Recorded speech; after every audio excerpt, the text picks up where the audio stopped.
¿Qué querría decir aquello de resucitar de entre los muertos? No entienden. Pero como comienza nuestro evangelio de hoy, resulta que 6 días antes, cuando Pedro hizo la confesión de fe, ¿quién dice la gente que es el Hijo del Hombre? ¿Ustedes quién dicen que soy yo? Pedro responde: tú eres el Cristo, el Mesías. Allí también Jesús hizo el anuncio de su pasión y después indica cuál es la ruta para seguirlo. El que quiera venir conmigo, tome su cruz, niéguese. Tampoco entendieron eso. No entienden ni el anuncio de la resurrección, es extraño. Pero tampoco 6 días antes habían entendido que Jesús hablara de la cruz, la que Él va a vivir y la que nos pide a nosotros vivir. Eso no se entiende. Quizá ellos y quizá nosotros tampoco hoy alcanzamos a entender completamente lo que eso significa. La cruz no es un signo supersticioso que uno hace, que se permite poner en la cabeza, como lo hicimos la ceniza, para ver si tenemos buena suerte. La cruz no es eso. Pero tratar de entender entonces precisamente que el Señor quiera traer vida al mundo entero por un camino absolutamente impensado. Por ello, la invitación de Jesús a sus discípulos, que no acababan de entender el anuncio que Él hace de su propio sufrimiento, y la invitación para que ellos también vivieran en una actitud de donación de la propia vida, porque el que la gana la pierde, pero el que la pierde por Él la gana. Para poder tratar de entender un poco lo que esto significa, Jesús los invita a subir a la montaña, es decir, a entrar en la intimidad con Dios nuestro Señor. La montaña es el lugar del encuentro con Él y se necesita entrar allí. Encontrarse con el Señor para ver si definitivamente la mentalidad de Pedro, como Jesús se lo recriminó, que piensa como los hombres y no como Dios, y que lo llamó Satanás. Apártate de mí porque tus proyectos son distintos a los proyectos de Dios. A ver si de una vez por todas la mentalidad nuestra cambia. Para eso hay que ir a la montaña de la oración para encontrarnos con el Señor. Entrar por la oración y por la escucha de la palabra del Señor en esta intimidad con el Señor, donde es posible descubrir la manifestación inmensa de su amor, que toma distintos rostros y distintas figuras, y que siempre se manifestará y se comunicará como un don. Lo propio del amor es la donación, y así se manifiesta el amor del Señor en Jesús. Qué bella antífona la que yo leí al comienzo de la Eucaristía. Una expresión de un salmo: muéstrame tu rostro, Señor. Estoy buscando tu rostro. Y luego una súplica: no me escondas tu rostro. Pues precisamente eso es lo que sucede con estos discípulos. Van a descubrir un rostro nunca antes visto del Señor Jesús. Allá en la montaña, dice nuestro texto de una manera supremamente sobria, el rostro de Jesús tomó otros rasgos y su ropa tomó una blancura como es imposible obtenerla en el mundo. Blancura que habla del mundo de Dios, blancura que habla de la luz de Dios que llega al oscuro mundo humano. Porque en el mundo humano, en los corazones nuestros, en nuestras intenciones, en nuestras palabras, en nuestros deseos, muchas veces hay cosas tenebrosas, oscuras. Y allí en la figura de un vestido totalmente blanco, en la intimidad con el Señor, se descubre la luz de Dios que llega a este mundo. Muéstrame tu rostro, buscaré tu rostro, no me escondas tu rostro. Y lo que hace Jesús precisamente es eso. Su rostro toma otra figura, y la figura de la luz de Dios que invade el mundo. Podríamos decirlo de esta manera: No solamente en ese instante Jesús asume un rostro determinado para manifestar los miles de rostros que el amor de Dios tiene. No solamente eso sucedió allá en la montaña santa, sino toda la vida de Jesús no fue otra cosa sino manifestar los rostros infinitos del amor de Dios. Así pues, por ejemplo, en Jesús, nacido en Belén, el Hijo eterno de Dios tomó figura humana, rostro humano, y se transfigura en un pequeño que nace en las entrañas de una mujer, María, y en él se cumple la promesa de la presencia del Dios con nosotros. Este Jesús caminante por tantos caminos de la historia, el Hijo amado de Dios, asume la figura del Maestro, que no solamente transmite una enseñanza, sino que Él mismo es la verdad, como Él mismo es el camino, como Él mismo es la vida, y que propone un mensaje absolutamente desconcertante. Bienaventurados, pero es un mensaje de felicidad que pasa por la pobreza, que pasa por la humildad, que pasa por la mansedumbre, que pasa por la rectitud del corazón, que pasa por el compromiso por la justicia. Ese es el rostro de este Maestro, el mismo verdad y el mismo bienaventurado, que nos participa su propia bienaventuranza. Jesús, el Hijo amado de Dios, toma la figura completamente novedosa, se transfigura. La figura no de un Dios que viene a señalar con el dedo a los pecadores, los señala y los condena, sino todo lo contrario, el Dios cercano que viene a llamar a la conversión a los pecadores, que viene a ofrecerles el perdón sin ninguna condición, que se sienta a la mesa con los pecadores, que son los que encuentran en Él una nueva oportunidad de vida y una nueva forma de vivir. Ese es el rostro de la misericordia que Jesús asume. Jesús, el Hijo amado de Dios, no tomó jamás la figura de un rico poderoso, jamás tomó la figura de un aristócrata, de un rey potente. Él tomó la humilde figura de un servidor que se inclina a lavar los pies de los suyos. Ese es otro rostro del Señor, y ahí hay otra figura, y ahí se transfigura también. Jesús, el Hijo amado de Dios, toma la figura impensada de un pan de vida, que es su propio cuerpo, entregado precisamente como alimento en la mesa eucarística. Otra transfiguración del Señor, otra figura de su amor. Jesús, el Hijo amado de Dios, será desfigurado durante su pasión, pero después tomará la figura de un cordero que será sacrificado en el altar de la cruz para vencer el mal, para redimirnos del pecado, para inundar la muerte con la inmensidad de su amor. Un desfigurado que nos muestra la figura más hermosa del amor, ahí en el corazón absurdo del dolor, del sufrimiento y de la muerte.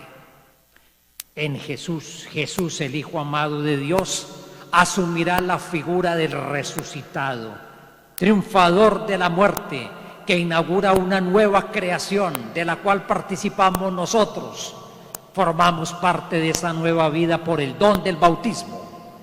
Todos estos, una serie de rostros del amor del Señor, no solamente allá en la montaña, unos rasgos distintos, una vestidura resplandeciente, toda su vida, la vida de Jesús, a través de múltiples rostros de amor, nos fue manifestando y comunicando la misericordia del Señor.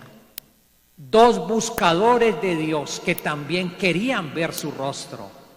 En la montaña santa, Moisés le clamó al Señor: déjame ver tu rostro. La escena es muy bella. El Señor le responde a Moisés: si tú me miras, morirás, solamente verás mi espalda.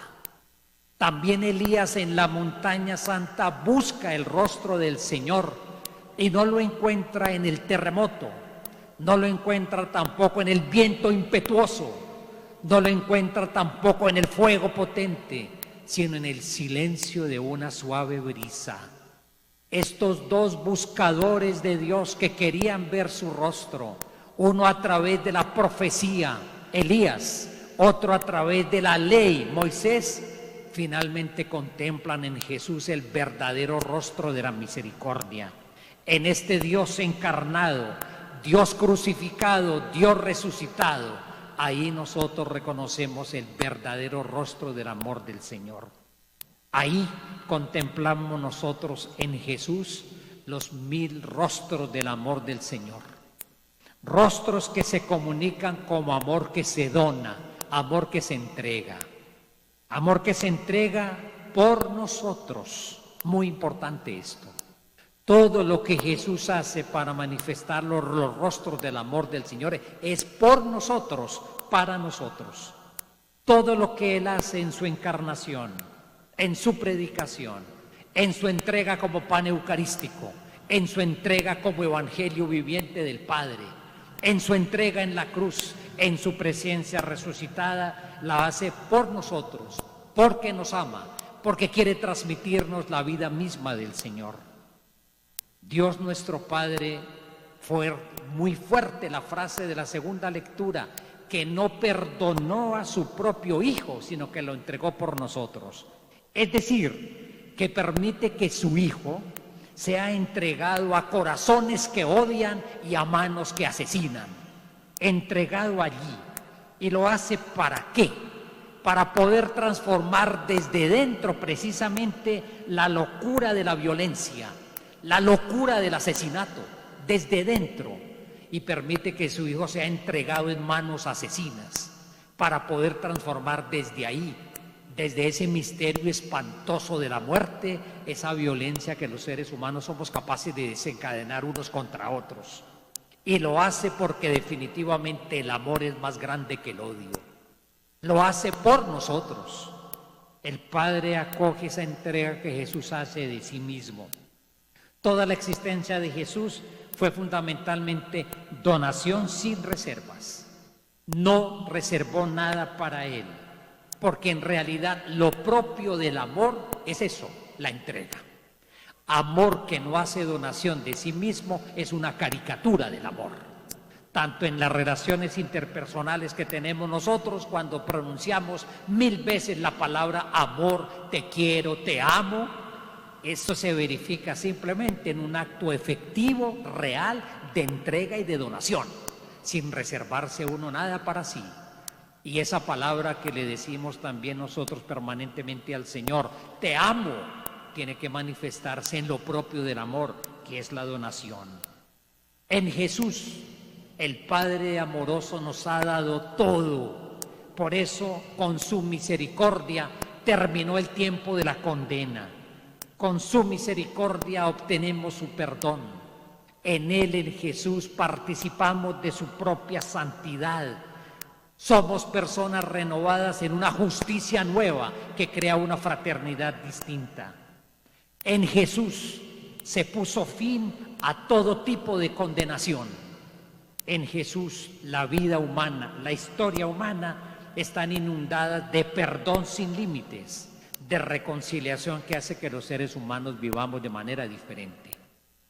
Rostros de Jesús que manifiestan de múltiples formas el amor del Señor, que es donación por nosotros, para nosotros. Bueno, y ante esta donación del amor del Señor, ustedes y yo, ¿qué? Si hay una donación, lo propio es acogerla, con la esperanza efectivamente de que eso que el Señor nos da transforme nuestra propia vida. ¿Cómo acoger todas estas manifestaciones del amor del Señor? En primer lugar, escuchando a Jesús. Este es mi Hijo amado, escúchenlo. Querida comunidad, dejemos de una vez a un lado y de una vez por todas esa imagen de una fe religiosa que está puesto a través de un Dios portentoso, poderoso, de un Dios que se identifica con poderes políticos e ideológicos, de un Dios que solamente se vuelve el que produce fuerzas mágicas y desencadena poderes mágicos. Esa imagen no es cristiana, esa imagen es pagana. Escuchar al Señor, vivir de su palabra, acoger su palabra en un acto de adhesión a Él, que eso es lo que significa la palabra obediencia, que no consiste en otra cosa sino en hacer vida en la propia existencia lo que el Evangelio dice y el proyecto de vida que Jesús propone, de donde viene la verdadera libertad de hijos e hijas de Dios. Escucharlo para pensar como Dios y no como los hombres, en esa dura recriminación de Jesús a Pedro.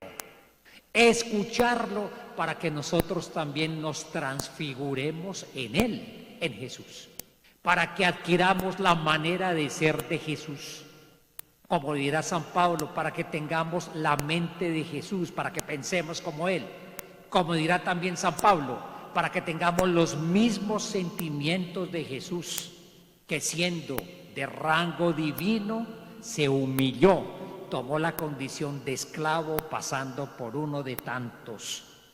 Transfigurarnos en Jesús para que nuestra vida asuma las mismas opciones que Él hizo. Transfigurarnos y ser como Jesús para que nuestra vida participe de su propia misión. Para ello, escucharlo. Querida comunidad, el tiempo de la Cuaresma nos invita a intensificar la oración. Pero no es intensificar la palabrería, no es intensificar la lista de peticiones interminables que le presentamos, es intensificar el tiempo de la escucha, donde sacamos mucho más tiempo serenamente para acoger su palabra y que su palabra en la oración vaya haciendo que nosotros adquiramos la figura de Cristo y nos transfiguremos en Él. Frente al don del Señor, la invitación es que también nosotros vivamos en una actitud de ofrenda. A Él, nuestra vida le pertenece a Él. En Él reside nuestra fortaleza.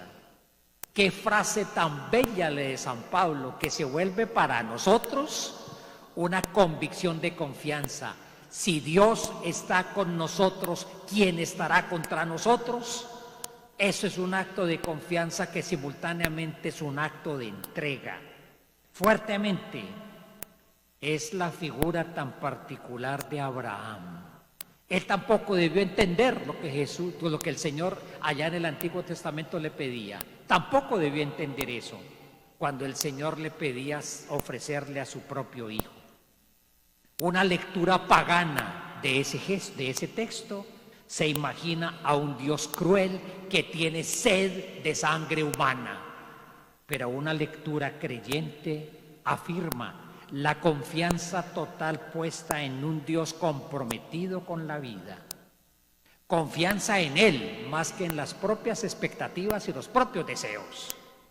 Manifiesta un Dios que es el Señor de la vida y que aún en las condiciones más extremas no permite que nadie levante su mano para asesinar a un hermano.